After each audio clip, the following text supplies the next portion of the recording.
everyone, welcome to Success Builders Kids. My name's Sophie, this is Dominic, and this is Home Dog. We are so excited to have you joining us online or in person. At Success Builders Kids, we are all about growing kids who are well-rounded in business, life, and God. Now let's get ready. Let's stand up and go worship together. I was running wild, fell in love with the chase. I've been up and down and all over the place, wasting all my days and nights, never feeling satisfied. Putting on a smile, I was keeping a faith, but there's no imitating what I found in your grace. All the things I left behind as shadows, now I've seen the light. In my head and my soul, my heart, my all, I know that I know, never, never have I ever found a love so good, so good. Never, never am I ever getting over with you. Nothing will change it. All I can say is never, never have I ever found a love so good, so good. I've got a million reasons why I can't be the same. You've got me looking forward, never turning my gaze.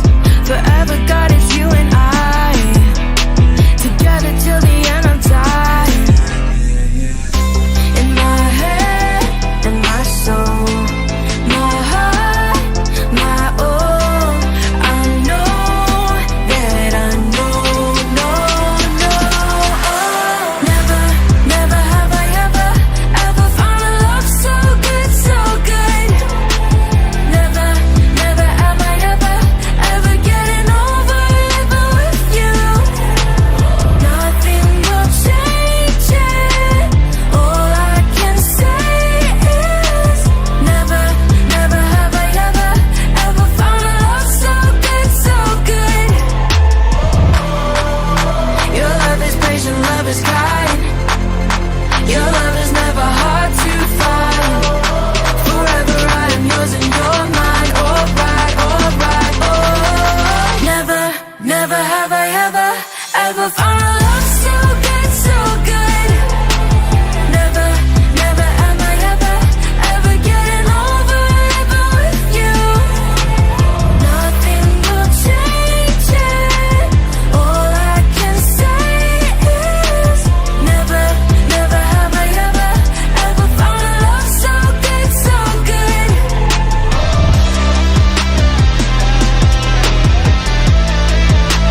Never have I ever known. Oh, never have I ever known. Welcome, Brittany and Ella. We're so glad that you're able to join us today at Success Builder Kids. So I understand that you both were able to take a trip to Quebec with your grandpa. You were able to raise the money by yourselves? Yes. We had to raise about $900, and the tickets were $450 each. How much money did you come up with? We came up with just shy of $600, and how we did it was my grandpa brought it up that he was going, so me and Brittany asked if we could go, so my grandpa said yeah, he would love for us to go. So me and her started brainstorming, and that's how it happened. So did you start a business? Yes, we did. We started out with bracelets, but bracelets weren't turning out too well. So we started brainstorming with my mom, and she gave us the idea of bookmarks because she brought up the idea that she needed one. And then, so bookmarks, we started selling them, and they went through the roof. And so we did that for 2 days straight. We worked on making them. Then for a few more days, we went out around our neighborhood and started to sell them. Did you guys both do the selling? Yes, we did. Who was better at it? We both had our strengths and weaknesses. but I think that she was better at it. What was your strengths and weaknesses? For me, my strength was like talking out loud and like not being afraid to speak. One of my weaknesses were like I was afraid if they weren't gonna buy it or like if they would say no. My strength was to hold the board with all the bookmarks on it. So I did that. And then my weakness was the same as Brittany's. People saying no and like shutting the door in our faces. Yeah, did you both create the bookmarks? Yes, we did. Did you share the profit? Equally. Yeah. Will you continue your business or will you start a new one? For my younger two siblings, my grandpa's going to Quebec in 2 years, and they want to go as well. So they were wondering if they could get in on the business, and if all goes well again, we might continue. After people started saying no, did you get used to it or what happened? The first couple ones, we were quite disappointed because we feel like, oh, it's like we're not gonna make it. But after a while, yeah, we kind of got used to it. And we never lost faith or anything. How did it feel when people say yes? It actually felt really good. This one over here makes fun of me because when we were doing it, I used to do little dances every time someone said yes. I kept telling her to stop because it was embarrassing. Did people peek out the window and see you dancing? Yeah. So yeah. I love seeing my friends make profit and get money and to be able to do such cool things. Thank you guys for joining us today at Success Builder Kids. Bye! Hi kids, I love seeing kids succeed. I love seeing kids having a goal and doing everything they can to achieve it. Brina and Ella wanted to go to Quebec with their grandpa but had to come up with the money for the flight. They decided to start their bookmark business and sold enough to pay for the flight to Quebec and back. What an incredible story. Here at Success Builder Kids, we love hearing success stories. If you have a success story or have started your own business, please make sure to let us know on Facebook or on our new Success Builder Kids page.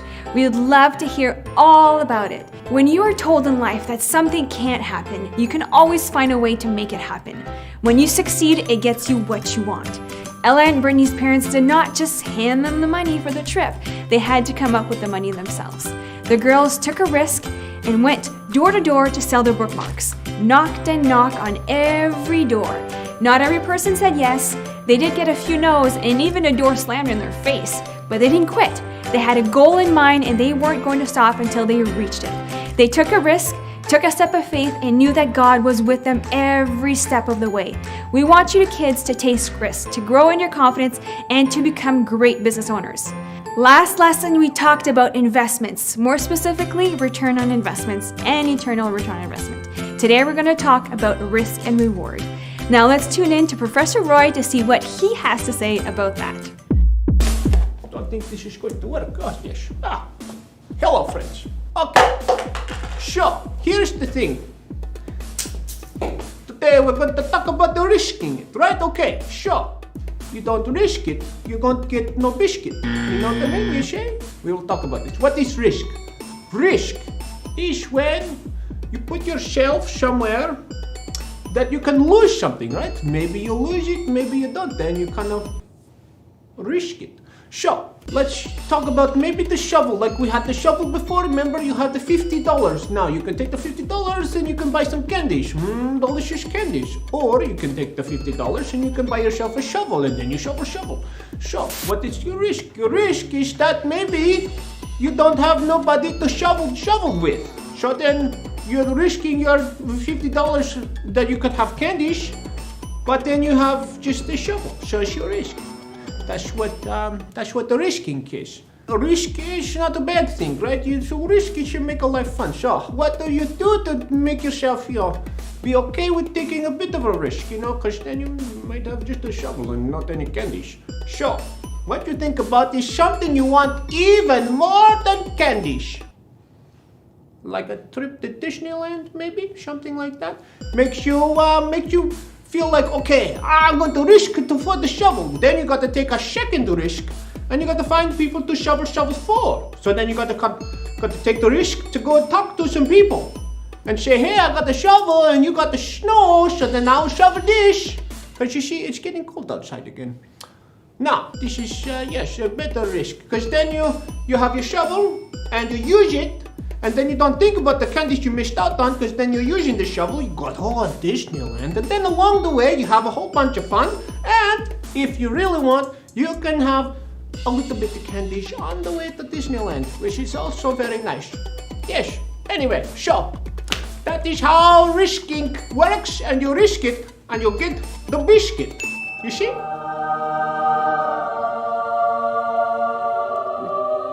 Everybody still here? Okay.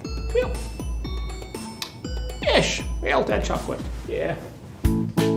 Hey kids, it's Ryan here to talk to you about risk and reward. Proverbs 24:16 says, the godly may fall 7 times, but they get up again. But the wicked stumble 1 time and they're down. So guess what? Godly people will get back up again. What does that have to do with risk and reward? Well, risk is any time you have the potential of losing something. So if we're going to go into business and we're going to start some kind of business, there's going to be some kind of money involved. Whether you're buying a shovel or a lawnmower or taking a babysitter course, there's always some money involved. And the money that you use to get your business started is the risk. That's what you're risking in this case. And so why would you risk your $25 or $50? Maybe you got a bunch of money for your birthday. Why would you risk that money to go and do a business? Because there's a reward to taking risk. So when you do business, you get more money. So for our friend who started a snow shoveling business, he bought a shovel for $50 at Costco, and so he's risked his $50, and then he's gonna go and shovel driveway. Every time he shovels a driveway, he gets another $25. And so how many driveways before he gets all of his money back? Well, of course, it's within 2 driveways, he has his money back. And so is there a big risk? No. And the key thing about risk and reward is that if you focus on the reward, it's easier to take the risk. Now, risk is funny. Risk makes you fearful. Risk tries to stop people in their tracks from doing what is good or doing what they need to do. And so what I've learned about risk is that when we take a risk, it's easier to take the risk the next time. And so when I was a little kid, I one time got on my bike and I was gonna pedal down a hill. So I'm pedaling down the hill, going really fast. I'm going so fast that I can't pedal any faster anymore. I'm done pedaling. I'm at max velocity down this hill. And my dog comes running up beside me, runs in front of my bike, flips me over the bike. I've got road rash, I'm bleeding all over the place. And I drag myself back up to the house. My dad patches me up, puts me back together. The next day, I didn't want to ride my bike, I was too sore. But a couple days after that, I was like, that's really the worst that could happen. Like, that was pretty bad. I could probably do this again. So within a week or so, I'm back on my bike, pedaling down that big hill again, and I wasn't afraid. I had a friend who went on a trampoline and started bouncing and fell off the trampoline, broke his arm. And really, the thing that he was afraid of, about you jump on a trampoline, you could hurt yourself. But then he realized, well, he already had hurt himself. He didn't die. It really wasn't that bad. The risk he had taken wasn't as bad as his mind told him it was. And so when we go into business, if we go and take the risk, we'll realize the fear, the problem, the risk isn't that big. Who cares if you lose a little bit of money? You could get the reward. And so there's 2 things to know about risk and reward. First of all, you gotta take the risk. You gotta go for it. Wayne Gretzky said, you miss 100% of the shots you don't take. So you gotta take shots. So if you're gonna go mow the neighbor's lawn, you're gonna have to go knock on that door. And they might come to the door and say, we don't want to answer. We don't want you to mow our lawn. And that's the worst that can happen. They're like, no, you're not mowing our lawn. Get off our lawn, kid. And you leave. Have you died? Are you hurt? Your feelings might be hurt a little bit, but then you realize it's no big deal. I can keep going. So then you go to the next door. Knock, knock, knock, knock, knock. I'd like to mow your lawn. And they're like, okay, how much? You're like, $50. They're like, too much. They're like, $25. They're like, deal. You mow that lawn and you make the $25. And then you realize it wasn't that big a deal. But once you get paid that $25, your brain releases a chemical called dopamine. It's a happy chemical. You're like, woo, I got paid. Your brain does the little dance. Woo, I got paid. It's so exciting. And then you use that little dopamine fuel to go and think about what you'd like as a big reward. So taking the risk fuels you forward, but also thinking about the reward fuels you forward. And so the reward is anything big you want to do with your life. And now we've been talking about return on investment and eternal return on investment. So some people's reward might be that they want to, like my son, this week he was shoveling some driveways and he says, Dad, I'm going to save up to buy a house. So in his mind, the reward is he's going to be able to buy a house. Other people say, oh, I want to go buy a gift from my mom and dad for Christmas. And yet other people are going to say, I want to make sure that I give as much money to church as possible because I want to see people saved. And that's the eternal return on investment. And all of those are good things. None of those are bad things. And so you just have to decide what you're going to focus on as your reward. And then you know what happens? Once in a while, you're doing business, you're knocking on doors to try to do some business, and you'll get a few no's in a row. You'll be like, knock, knock, knock. They'll be like, no, get off my lawn, kid. Knock, knock, knock. No, you can't shovel my driveway. Knock, knock, knock. I don't even like the color of your shovel. Do you stop? No. You focus on the reward. If you focus on the reward, hey, I want people to go to heaven. I'm going to go keep bringing money in for the kingdom. Or, oh, I really want to buy this house so I can rent it out and make even more money. I'm going to focus on that. You focus on that, the no doesn't matter. The no doesn't matter. In fact, you get to the point where you're playing a game. How many no's can I get? Because you know, if you get enough no's, you'll get some yeses. And when you get the yeses, then you can get the reward you're looking for. So risk and reward, they go together. They're really important. And so many people get scared of the risk. What if I go to the door when they say no? Oh no, I can't. What do? That door says no? Next, you go to the next door and you just keep knocking. The Bible says, knock and the door will be open. And so you just have to keep knocking, keep knocking, keep knocking until you get the reward you're searching for. Do you give up when you get halfway to your reward? No, you don't. That's right. You go all the way. The Bible says you get knocked down 7 and you get back up. If you get knocked down 20, you get back up. It's the wicked one who doesn't get back up. The righteous will get back up. So kids, be the righteous people God's called you to be. Take your risk, get your reward, win the big game. See you next time. The godly may trip 7 times, but they will get up again. But one disaster is enough to overthrow the wicked. Proverbs 24:16. Well, we hope you learned something today about risk and reward. It's very exciting that you're digging into this and learning so much. We love you guys. Professor Roy, Yes. want to help us out here? Does one piece of advice is make sure you don't buy too many candies. Like you should buy a shovel or something, something that you can turn into something. You know, something like that. Yeah. Make sure you catch our next lesson on partnership. So keep growing, keep learning, and keep putting God first. See you next time. See you, kids. Bye.